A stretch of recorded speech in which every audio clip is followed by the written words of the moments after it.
The world was a blurry, agony-filled canvas. Ethan's breath hitched, a ragged tear in the bright afternoon air. He felt the rough canvas of the stretcher beneath him, a cruel cradle for the fire raging through his body. Every jolt was a fresh wave of pain, a sharp, blinding white that stole his vision for a second. He tried to cry out, but the sound was a strangled gasp, ripped from his raw throat. Blood, warm and sticky, traced paths down his face and arms, a grim map of the chaos inside. Faces swam above him, grim and focused, framed by dark tactical helmets. They wore vests with HOA patches, words that meant nothing to him in this moment of utter desperation.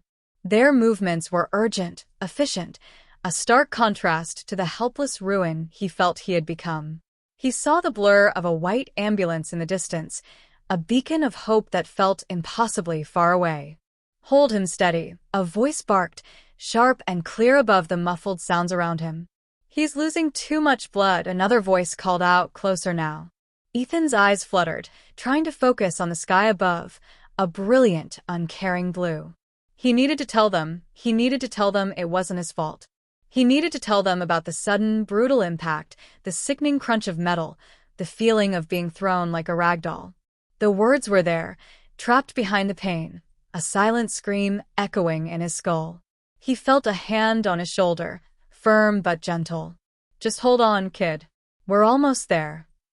Almost where? To the ambulance? To the hospital? To somewhere less painful? The thought was a fragile thread in the storm of his agony. He felt himself being lifted again, the motion sending a fresh jolt of pain through him. He saw the faces of the men carrying him, their expressions etched with a mixture of grim determination and concern. They were strangers, yet in this moment, they were his only connection to survival. A sudden, sharp stab of pain shot through his leg. He cried out again, a raw, animal sound. "Easy, easy," one of the men murmured. "We know it hurts. Just breathe." Breathe. The simplest of actions felt like an impossible task. Each inhalation was a struggle, a fight against the crushing weight in his chest. He tasted metal and dust, a grim cocktail of the accident. He wanted to close his eyes, to escape the brutal reality of his injuries, but a primal instinct kept them open, searching, hoping. Then, through the haze of pain, he heard it. A low, urgent whisper from one of the men carrying him. It wasn't meant for him, but it cut through the noise and confusion like a knife. "You think he saw anything?" the voice said, barely audible. Ethan's heart, already pounding a frantic rhythm against his ribs, skipped a beat. "Saw anything?" "Saw what?" The question hung in the air, a dark, unsettling note in the symphony of his pain. He tried to turn his head, to see who had spoken, but the movement sent a fresh wave of agony through him, stealing his breath and his focus. The faces above him were still grim, still focused on the task at hand, but now a new layer of tension seemed to be present, a subtle shift in the air. He closed his eyes for a brief moment, not from pain, but from a sudden, chilling fear that had nothing to do with his broken bones. Something was wrong, terribly wrong, and he had a terrifying feeling it wasn't just about the accident. The chilling fear coiled in Ethan's gut, a cold counterpoint to the fire in his body. He had heard the whisper, the loaded question about what he might have seen. It wasn't the kind of thing you said about a simple car crash. His eyes snapped open again, scanning the faces above him, searching for a flicker of something, anything, that would explain the unsettling words. But their expressions remained carefully neutral, focused on the task of getting him to the ambulance. He felt the stretcher being expertly maneuvered, the subtle shifts as they navigated the uneven ground. The sounds of the street were clearer now, distant sirens, the hum of traffic, the hushed urgency of the men around him. He could almost feel the proximity of the ambulance, a tangible presence promising relief. "Almost there," someone said, the voice closer this time. "Get the doors open." Ethan felt a surge of hope, a desperate clinging to the promise of medical help, of escaping this agonizing limbo. But the question about what he had seen still echoed in his mind, a dissonant note in the symphony of his pain. What had he seen? He replayed the moments before the impact in his mind, a fragmented, terrifying reel. The screech of tires, the sudden lurch, the sickening crunch, and something else. Something fleeting, obscured by the chaos, but there. He felt the stretcher being lifted again, a final push towards the waiting ambulance. The bright white of the vehicle filled his vision, a stark contrast to the dark gear of the men carrying him. He was almost there. Almost safe. Then, just as they reached the open doors of the ambulance, one of the men, the one closest to his head, leaned down slightly. His face was grim, his eyes holding a cold, hard glint that sent a fresh wave of fear through Ethan. "You didn't see anything, kid," the man said, his voice low and devoid of any warmth. It wasn't a question. It was a statement. A threat. Ethan's breath hitched again, this time not from pain, but from sheer terror. The implication was clear. Whatever he had witnessed, it was something these men with their HOA patches and tactical gear, wanted kept secret. He was no longer just an injured accident victim. He was a potential witness. A liability. He wanted to deny it, to lie, to say anything to make the cold glint in the man's eyes disappear. But the words wouldn't come. His throat felt thick, his tongue heavy. He could only stare up at the man, his eyes wide with a terror that transcended the physical pain. He felt himself being slid onto the ambulance gurney. The interior was sterile and bright, a stark contrast to the street outside. An EMT was already there, her face a picture of calm professionalism. She reached for his arm, her touch gentle. "Okay, let's get you stabilized," she said, her voice soothing. But as the doors of the ambulance began to close, shutting out the bright afternoon and the faces of the men who had carried him, Ethan couldn't shake the chilling feeling that he had just traded one kind of danger for another. The broken bones were agonizing, but the silent threat, the unspoken warning, felt infinitely more terrifying. He was in the hands of people who knew something they didn't want him to reveal. And he was completely at their mercy. The ambulance doors slammed shut with a heavy thud, plunging Ethan into the sterile, humming world of the medical bay. The EMT, a woman with kind eyes and steady hands, immediately began her work, her movements efficient and focused. She attached monitors, checked his pulse, and spoke in hushed, calming tones. Ethan tried to focus on her words, on the promise of pain relief and healing, but the chilling weight of the threat still pressed down on him. He watched the EMT's face, searching for any hint that she was aware of the men who had brought him here, of the chilling exchange at the ambulance door. But her expression remained purely professional, her focus solely on his injuries. Was she part of it? Or was she just doing her job, oblivious to the danger he was in? The uncertainty was a fresh wave of anxiety. He felt a prick in his arm as she administered something, a cool liquid spreading through his veins. Almost immediately, the sharp edges of the pain began to soften, replaced by a dull ache. His thoughts, still racing, became a little clearer, less consumed by the physical agony. "We're getting you to the hospital, sweetie," the EMT said, her voice gentle. "You've been through a lot." Ethan wanted to speak, to tell her about the men, about the threat, about the question of what he had seen. But the words still felt trapped, a silent cry in his throat. He could only stare at her, his eyes wide with a mixture of pain, fear, and a desperate need to communicate. He heard the siren begin to wail, a mournful cry that seemed to underscore his own helplessness.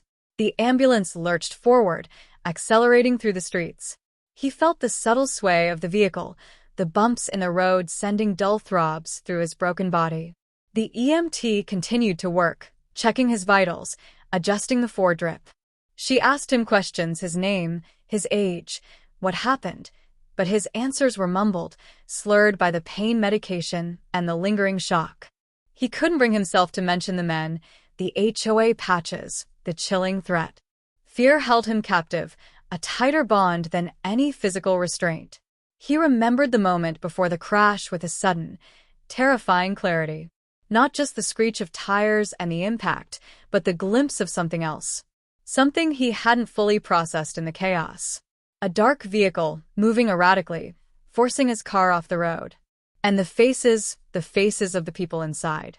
He hadn't gotten a clear look, but the image was there, a fleeting, unsettling impression. Was that what they were asking about? What he had seen in that split second before everything went black. He felt a wave of dizziness wash over him. The pain medication was doing its work, clouding his thoughts, making it harder to hold onto the fleeting memories. He fought against it, desperate to stay alert, to understand what was happening. The EMT adjusted his headrest, her touch surprisingly comforting. "Just rest now," she said. "You're safe here." Safe? The word felt like a cruel joke. He was in an ambulance, speeding towards a hospital, but the feeling of being trapped, of being in danger, was stronger than ever. He looked at the EMT, her face kind and concerned, and wondered if she was truly unaware or if her calm demeanor was just another layer of the elaborate, terrifying puzzle he found himself in. As the ambulance continued its urgent journey, Ethan closed his eyes, not to rest, but to try and piece together the fragmented memories, to understand what he had seen and why these men were so desperate to keep it a secret. The hospital was supposed to be a place of healing, of safety. But for Ethan, it felt like he was heading into the heart of a storm far more dangerous than any car crash. The sterile white of the hospital room was a stark contrast to the chaotic memories swirling in Ethan's mind. He lay in the bed, the dull ache in his body a constant reminder of the crash, but the fear that had gripped him in the ambulance was a more insidious pain. He had been admitted, assessed, and, after what felt like an eternity of poking and prodding, left alone with his thoughts and the rhythmic beeping of the monitors. He had tried to tell the doctors and nurses about the men, about the HOA patches, about the chilling threat. But the words had come out jumbled, slurred, dismissed as the ramblings of someone in shock and on pain medication. They had smiled kindly, patted his hand, and assured him he was safe now. Safe. The word echoed in the quiet room, a hollow sound. He was in a hospital, surrounded by medical professionals, yet the feeling of being watched, of being hunted, persisted. Every creak of the door, every passing footstep in the hallway, sent a jolt of adrenaline through him. He replayed the crash in his mind again, searching for that fleeting image, the one he couldn't quite grasp. The dark vehicle, the faces, it was like trying to catch smoke. But the feeling of being forced off the road, of a deliberate act, was undeniable. It wasn't just an accident. He remembered the man at the ambulance door, the coldness in his eyes, the chilling words. "You didn't see anything, kid." The threat was clear. Whatever he had witnessed, however brief, was significant enough for them to make a point of silencing him. Who were they? These men with HOA patches? Was it some kind of twisted neighborhood watch, or something far more sinister? The tactical gear suggested the latter. They weren't just concerned citizens. They were something else. He looked around the room, searching for anything that might offer a clue, a way to understand what was happening. The room was generic, impersonal. A TV mounted on the wall, a bedside table, a call button. Nothing out of the ordinary. But the feeling of being watched was intense. He couldn't shake the sense that they knew where he was, that they were waiting for him to recover enough to talk. Or maybe waiting for an opportunity to ensure he never did. He thought about his family, his friends. Were they in danger? Had these men targeted him specifically, or was he just in the wrong place at the wrong time? The possibilities were terrifying. He reached for the call button, his hand trembling. He had to tell someone who would listen. But as his finger hovered over the plastic button, the door to his room creaked open. Ethan's heart leaped into his throat. He braced himself, his body tensing despite the pain. A figure stood in the doorway, silhouetted against the bright hallway light. It wasn't a nurse or a doctor. The figure was tall, broad-shouldered, and held a familiar, unsettling posture.